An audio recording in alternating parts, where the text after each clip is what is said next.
Çıraq-çıraq, daş-daş, çiçək-çiçək sevirəm. Səni payız-payız, qış-qış, çisək-çisək sevirəm. Sevirəm səni zirvə tək, zirvələrdə qar kimi. Sevirəm ahətri bihuş edən ilk bahar kimi.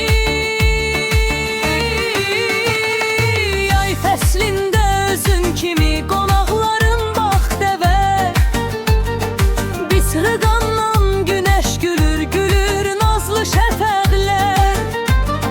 Qışda sən cənnətin yer üzündə bəyaz halısan. Hər şarğacaq irəm bir ağ gülüstan xalısan. Mən sevirəm sənin göyüzünün o göy rəngini.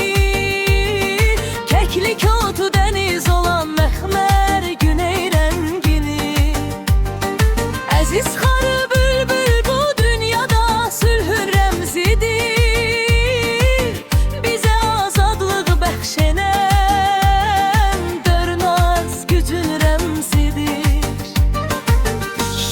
mənim, bizim ölməz şəhidlərin yurdusan.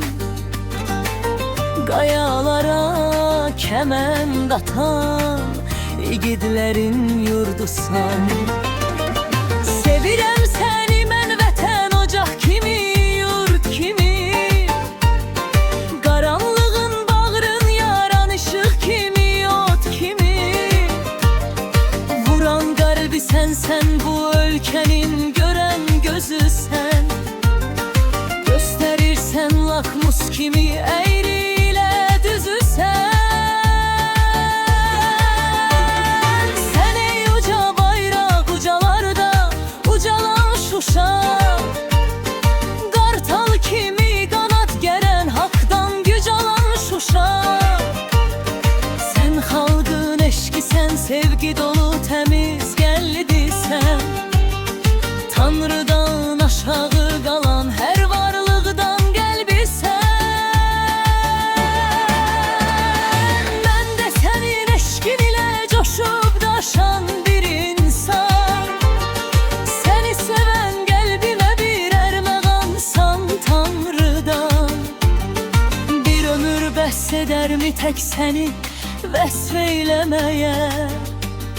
Neçə ömür gərəkdi tək sənə həsr eyləməyə?